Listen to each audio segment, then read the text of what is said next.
As CEOs and business owners, we spend a lot of time talking about strategy, markets, and cash flow. But the truth is, your culture is the invisible operating system that determines whether any of that actually works. Recent global data shows why this matters. Across multiple 2025 and 2026 engagement reports, only about 1/4 to 1/3 of employees say they're truly engaged at work, and more than half are considering leaving their current employer. At the same time, research shows that companies with strong aligned cultures consistently outperform their peers on productivity, innovation, customer satisfaction, and profitability. In this video, I'm going to show you 3 practical strategies you can use to build a high-performing culture that drives sustainable growth, not just short-term wins. First, you have to treat culture as a financial strategy, not just an HR project.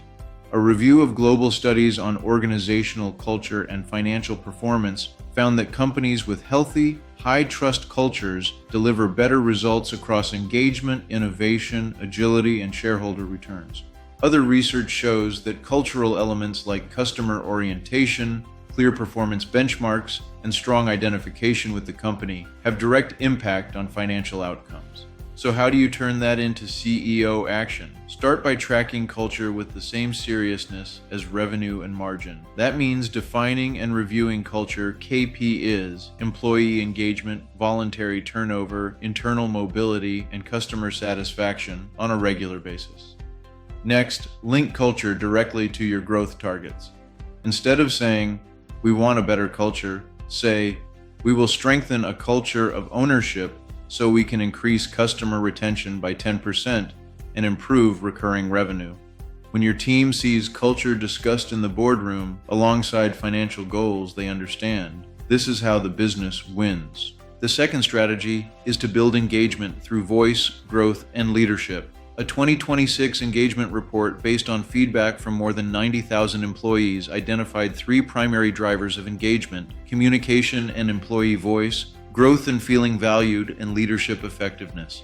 Another global report found that only about 26% of employees feel engaged. Just 1 in 4 feel appreciated, and more than half are thinking about leaving. Yet when employees feel valued and see a future with the company, they are dramatically more likely to stay and perform at a high level. Here's how you can act on that. Elevate employee voice. Create structured ways for people to speak up, listening sessions, short pulse surveys, ask me anything sessions, and then close the loop by sharing what you heard and what you'll change. Invest in growth and recognition. Use development plans, stretch assignments, and regular recognition to reinforce the behaviors you want, like collaboration, problem solving, and customer focus. Strengthen leadership effectiveness at every level. 2026 data highlights increasing manager burnout and gaps between executive and employee perceptions, especially around topics like AI and return to office. That means your managers need support, clarity, and coaching skills, not just more tasks and dashboards. When people feel heard, developed, and led by someone they trust, they bring more energy, creativity, and discretionary effort to the work.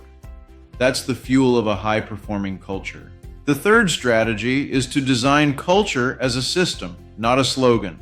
Research on the culture performance value chain shows that shared values and leadership norms shape employee attitudes, which then drive operational improvements and financial results. The companies that excel here intentionally design how culture shows up in hiring, onboarding, decision-making, and customer experience. Think in terms of 4 levers. First, values and behaviors. Define 3 to 5 non-negotiable behaviors that express your culture, like we act like owners, we speak up early, or we obsess over the customer experience. Make them observable and coachable. Second, talent practices. Hire, promote, and develop based on those behaviors, not just technical skills.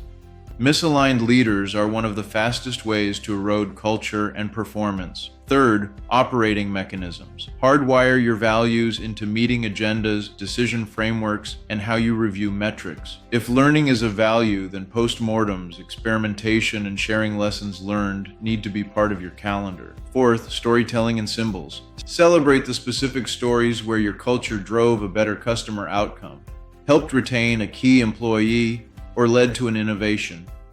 People remember stories and signals far more than policy documents.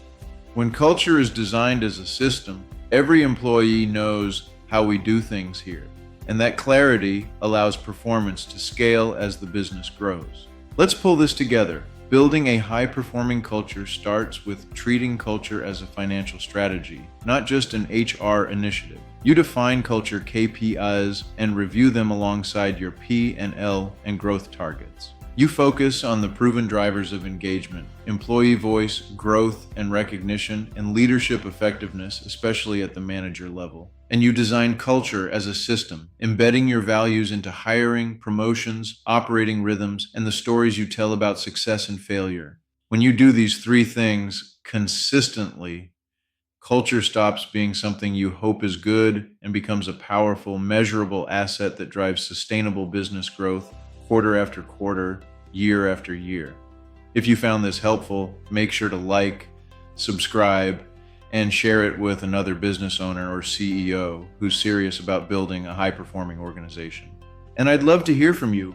What's one culture shift you're committed to making in your business over the next 90 days? Drop it in the comments. I read everyone.